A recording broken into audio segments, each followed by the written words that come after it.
Dia, estamos começando mais um IP Coffee Talks, o nosso giro de notícias semanal com as principais chamadas da imprensa com relação direito digital, publicidade, direito autoral, entretenimento, enfim, aqui a gente trata dos temas polêmicos que estão aí no radar de todos que participam desse mercado. Olá, oi Virgínia, tudo bem? Tudo bom? Estão me ouvindo bem? Super. Que Fazia bom. tempo que eu não te via, né? Bom que É, pelo menos tem o IP. A gente não se com vê certeza. presencial, mas por aqui dá para conversar um pouquinho. Verdade, Lari. Oi, Stephanie, bem-vinda. Oiê, tudo bom? Tudo bem? Temos aqui vários temas interessantíssimos para tratar, então eu não vou perder aqui nosso tempo. Vou passar a palavra para você, Virgínia, para contar um pouquinho o que está acontecendo aí com relação à PL que trata da doação de produtos falsificados nos casos de calamidade. O que Então, aconteceu? na verdade, esse é um PL bem interessante. É um PL de 2024 que foi que ele emergiu assim na época das enchentes no Rio Grande do Sul. E por que que ele é um PL interessante? Num primeiro momento, ele apresentava um parágrafo único ao artigo 202 da LPI. E nesse parágrafo único, é que o artigo 202 da LPI é o que trata da possibilidade de destruição dos bens apreendidos que sejam contrafeitos.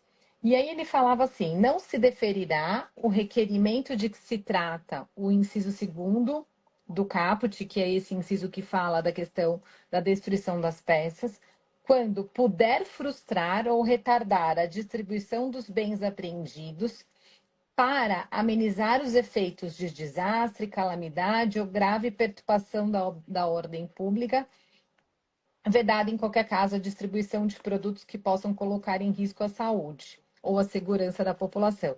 Então, basicamente, ele está dizendo: olha, se você não vai ser deferido o pedido de destruição das peças se a gente puder utilizar a distribuição desses bens que foram apreendidos para amenizar os efeitos de desastres e calamidades públicas. Essa redação já chamaria bastante atenção, né? Porque a gente está lidando aqui com uma questão que fala assim: olha, você vai ter que preferencialmente doar esses bens que foram apreendidos e que são, de alguma forma, que usam indevidamente uma marca de terceiros, né? E aí, esses projetos de lei que alteram as leis que tenha, de alguma forma, a lei da propriedade industrial, eles têm que necessariamente passar antes de passar pela CCJ, que é a Comissão de Constituição e Justiça, ele tem que passar pela Comissão de Ciência, Tecnologia, Inovação e Informática, que é uma comissão que tem no Senado. E aí, nessa comissão, o projeto sofreu uma modificação, mas ele foi aprovado. E qual que é, vamos dizer assim, a redação que está em jogo agora, até para não me estender muito tempo? Ele fala assim, ele vai inserir 2 parágrafos, então a gente não vai ter só o parágrafo único, ao 202. Então ele fala que a destruição dos bens apreendidos será efetuada quando não for tecnicamente ou economicamente viável a descaracterização dos bens falsificados, com a sua subsequente doação para populações em situação de vulnerabilidade.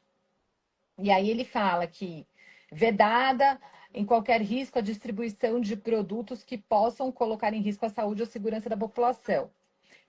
Aí que tá o ponto. E aí ele coloca no parágrafo segundo: na ocorrência de calamidade pública formalmente reconhecida pelo Poder Legislativo, será admitida a doação de bens não descaracterizados, de forma excepcional, enquanto perdurar a situação de calamidade. E aí ele fala que tem um parágrafo terceiro que fala: na hipótese de destruição dos bens apreendidos, será priorizado o encaminhamento para reciclagem do material. Então ele acrescenta 3 parágrafos, e essa é a redação do PL que está sendo, vamos dizer assim, atual. Ele acrescenta 3 parágrafos ao 202, que eu acho que muda um monte de coisa nessa questão da destruição das peças. Porque o que acontece hoje? Você tem uma marca ou você tem um produto que é contrafeito, as peças elas são apreendidas, elas ficam muitas vezes, né, sob a guarda do titular do direito. E aí, ato contínuo, o titular do direito, ele pede a destruição dessas peças, porque tem um custo de armazenagem, enfim, tem tudo isso relacionado. E aquelas peças, ele não vai reutilizar essas peças. Para destruir, ele já paga, né? Então, isso não fica custo zero para o titular do direito. Só que o que esse PL está propondo? Que antes, preferencialmente, o item seja descaracterizado e doado para quem de fato precisa. E no segundo ponto, se for uma situação de calamidade, ele vai ser diretamente doado. E aqui, quando você lê, né, os votos, aqui, a justificativa do PL é uma justificativa interessante, fala das questões relacionadas a TRIPs, fala das questões relacionadas, traz um pouco da experiência internacional, de descaracterização dos produtos, e também essa questão da utilização dos resíduos em reciclagem. Então, assim, tem o que é muito, muito interessante. Mas o que me preocupa é a questão da obrigatoriedade, né? Porque muitas vezes o titular do direito já tem um custo alto para a distribuição. A descaracterização é muito complexa. A gente já teve casos no escritório de descaracterização de produtos de roupas, de produtos da moda. A gente até tentou a questão da descaracterização, mas é muito difícil você ter local que faça essa descaracterização, né? Porque em tese, por exemplo, um jeans com uma marca de terceiros, né? Você teria que excluir aquela marca e aí inserir alguma coisa naquela peça, ou seja, muitas vezes você vai danificar completamente a peça.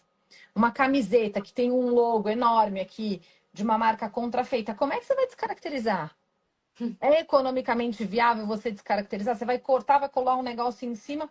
Então, assim, primeiro eu acho que algumas reflexões precisam ser feitas. É importante a gente ter uma destinação interessante. É interessante, claro que é, e eu acho que muitos empresários até gostariam que isso acontecesse. Mas o custo que isso vai gerar sem Quanto imputar viável é, né? isso, ser imputado todo o titular do direito que já teve custo com advogado, Prejuízo. com armazenamento, cara, eu acho que é muito. Precisa ser feita uma reflexão um pouco mais cuidadosa, se de fato isso não vai acabar gerando mais custos e inviabilizando a tutela dos direitos, no final das contas, né? Que é o grande ponto é, que fica sob risco, né? Enfim, o PL, só para quem tiver interesse, é o 1802 de 2024. Tá em Deixa eu até andamento anotar no aqui nos Senado. comentários. É PL 1802 18. de 2024. Ele é do Senado, porque quem deu origem a ele foi um senador, tá? Só conferindo aqui, Virgínia, desculpa. É 18 ou 28? Não, 1802 de autoria então ele está no Senado, que ele é Tá de bom, autoria do senador Eduardo Gomes. tá bom. Para quem quiser acompanhar, tá aqui nos nossos comentários. E Isso. vamos continuar acompanhando, né, Virgínia? Se tiver É. qualquer novidade com relação a isso, por favor, nos traga aqui no IP para a gente conversar. Pode deixar, eu achei interessante porque acho que vai ter repercussões importantes para a gente. Com certeza, principalmente para quem trabalha na área de propriedade industrial, né? Com certeza. Obrigada, Virgínia. Obrigada. Stephanie, nos conte aqui. Tem uma parceria global entre Spotify e algumas gravadoras para a criação de produtos musicais de inteligência artificial. O que está Isso. acontecendo? Semana passada, a Spotify ela anunciou que fez uma parceria com as maiores gravadoras do mundo, então Sony, Warner, Universal, e também com algumas redes independentes, como Merlin e Believe, para desenvolver ferramentas de inteligência artificial voltada para os artistas e compositores. Então, a ideia deles é utilizar a inteligência artificial de forma responsável, com licenciamento prévio, consentimento dos artistas e uma remuneração justa. Então, ou seja, um movimento para mostrar que a gente consegue inovar, mas sem atropelar os direitos autorais. Então, a Spotify diz que vai criar um laboratório de pesquisa de inteligência artificial generativa e vai contratar uma equipe especializada para desenvolver esses novos produtos. Porém, eles ainda não contaram exatamente o que vai ser lançado, mas eles deixaram ali 4 princípios mais ou menos para nortear essa nova ferramenta que eles estão criando. Então, acho que esses 4 princípios vão se basear em fazer contratos e obter autorização dos detentores dos direitos, dar aos artistas a oportunidade de escolher ou não fazer parte dessa ferramenta, garantir a remuneração justa quando as obras forem utilizadas e o mais importante para eles, que eu acredito que seja, que entender que a inteligência artificial não irá substituir o artista humano e sim servir como apoio e ferramenta criativa ali para eles. Só que, por mais que a gente tenha todo esse avanço, quando a gente fala de inteligência artificial e música, a gente sempre tem aquela questão de será que é permitido ou é violação de direito autoral? Então, acho que vale a pena a gente trazer algumas questões aqui, que foi o que eu estava mais apreensiva nesse ponto. Então, acho que a primeira dúvida é: se a IA for treinada com as músicas já existentes, isso é uso autorizado ou é violação de direito autoral? Então, pela nossa lei de direito autoral, qualquer reprodução de obra exige autorização do autor. Mas a lei não fala nada sobre uso de obra para treinar inteligência artificial. Então, a gente não tem uma regra clara para falar se esse tipo de uso seria considerado uma reprodução ou uma análise de dados. Então, é uma zona cinzenta ainda que a gente não consegue ter uma definição. A outra dúvida é quem seria o detentor do direito dessa música criada junto com a IA, né? Então, a gente tem essa questão na lei brasileira que só pessoas físicas podem ser autoras. Então, a IA ali não poderia ser titular de nada, basicamente. Mas, se o artista cria uma faixa com a ajuda da ferramenta, será que os direitos ficam só com ele ou com a empresa que desenvolveu a IA também? Então, também a gente tem essa discussão em aberto e eu acho que se realmente esse projeto da Spotify for para frente, é provável que essa discussão venha a ser objeto de ação judicial no futuro. E a terceira dúvida que eu estava pensando também é o uso da voz ou do estilo de um cantor, né? Então, a Spotify diz que vai tentar evitar esse tipo de problema, mas a gente já viu muitos casos de deepfakes musicais, né? Com vozes e estilos de cantores sendo imitados por inteligência artificial. Então, a gente também tem essa grande questão. Eu acho que, por um lado, é um avanço, porque parece que a Spotify está tentando fazer pelo jeito certo, o caminho certo. Então, ao invés de usar conteúdo sem autorização, ela está tentando firmar acordo e construir um modelo baseado em licenciamento e remuneração. Então, acho que é um ponto positivo. E eu acho que também isso pode trazer algumas novas diretrizes no mercado musical. Acho que dá para falar que pode ser uma boa evolução aí. Mas a gente também acho que tem risco muito importante ainda, porque não foi divulgado como que vai funcionar a remuneração dos artistas, se os artistas independentes vão poder fazer parte dessa negociação. E também acho que falta essa questão da transparência sobre o treinamento da IA. Então vai ficar um pouquinho difícil saber quais obras foram usadas para treinar ela e quem que deveria ser pago nesse meio do caminho. Então acho que é promissor, mas acho que ainda a gente tem muitas lacunas abertas que acho que vai dar bastante discussão pela frente. Merecem bastante cuidado, né? Com certeza. Mas eu concordo com você, já tem um avanço aí relevante e que é importante que todos saibam e acompanhem o que está sendo negociado e como isso vai ser viabilizado, né, no mercado. Sim. Mas super importante a sua notícia, Stephanie. Muito obrigada pela sua Obrigada a você. participação, sempre bem-vinda. E Obrigada. nos traga mais notícias envolvendo esse tema, porque IA, com certeza, é um dos principais temas no radar de todos nós que prestamos serviços jurídicos, né, para o mercado como um todo. Falando em IA, eu também trouxe uma notícia que conta que a OpenAI suspendeu deepfakes de Martin Luther King após pedido da família. A OpenAI suspendeu a geração de vídeos, né, de deepfake, retratando Martin Luther King Jr. com o aplicativo de inteligência artificial denominado Sora 2, após um pedido formal do líder dos sucessores do espólio do líder de direitos civis conhecido nos Estados Unidos, porque tomaram conhecimento que esse conteúdo gerado, né, por meio de uso de inteligência artificial estava sendo considerado desrespeitoso e acabou gerando muitas críticas nas redes sociais.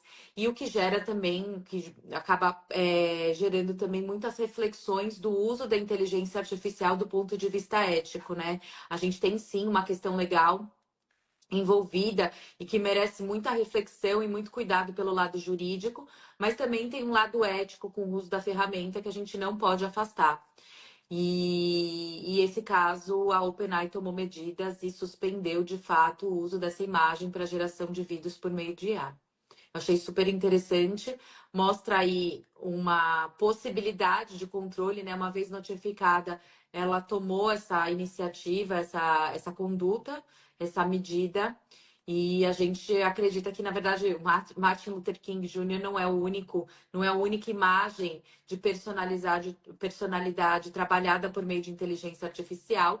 Outras imagens também estão presentes em vídeos criados dessa forma. Sim. Então, a gente observa aí que é realmente a necessidade de estar atento e verificar de que maneira os direitos de personalidade estão sendo utilizados com o uso de inteligência artificial para gerar conteúdo. E vai gerar com certeza aí um dos casos, mas outros possivelmente vão surgir em seguida. Aqui tem até a notícia falando que a filha do líder, Bernice King, fez um apelo nas redes sociais pedindo para que parassem de utilizar a imagem do pai dela em vídeos falsos. A grande questão, né, Lari, é que você não sabe. Eles estão usando a imagem, a IA fica tão perfeita, está produzindo um vídeo que você não sabe qual é o conteúdo que tem nesse vídeo. Você não sabe se as ideias que são emanadas nesse vídeo são ideias que de fato se relacionam com os ideais daquela personalidade, né? Então é muito complicado tudo isso. E nesse caso específico, Virgínia, parece, eu não cheguei a ver o vídeo, mas parece que envolvia inclusive conteúdo racista.